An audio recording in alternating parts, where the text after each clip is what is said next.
Bilmirəm necə deyim bu sözü, necə izah edib bilmirəm. Sən mənim ilk ümidimlik və son sevdiyimin çevmidin. Səni təsvir edəndə yadıma düşür qara qaşın, qara gözün. Anımsadı gecənin qaranlığın, yəqin buna görə sevirəm gecənin qaranlığın.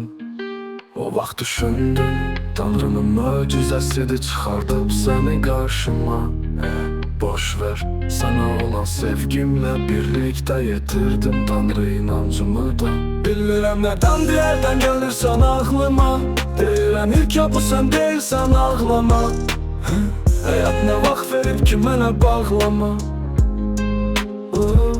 Bilmirəm indi hardasan, nə edirsən, yaxında ora gələcəm. Səni sevirəm deyə bilərsən, xatırlayıram o köhnə günləri. Sənə ürəyimi açdığım illəri cavab olaraq deyirdim. Bilmirəm, görmürəm səni 3 ildir. Səni görəndə həmən hisslər oyanarmı, inan bilmirəm. Dəyişmişəm artıq, qəddaram məni sən düzəldərsən, buna inanıram.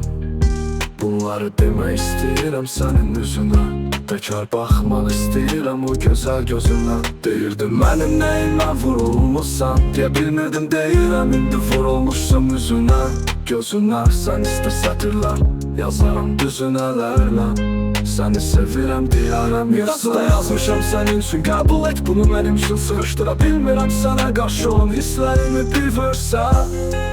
Tanrı halımı bir görsə, sənə peyğəmbər yollayardı bu halımı görsə. Sarmışam səndən ötürü mən, sənsiz keçən günlər hamısı qəm.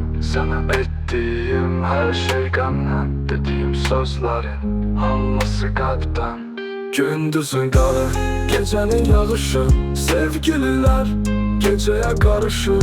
Əlimdə qələm, məndə gecəyə qarşı. Əvvəl Tanrı arayışı, indi sevgi arayışı. Bilmirəm nə edim, artıq başım qarışıb. Səndən ötürü darıxmışam, sənə fikirləşməkdən saçımı ağartmışam. O sındırdığım ürəyini təkrar bağışdamı, məni cəlb edən o qara gözlərin baxışlarımı.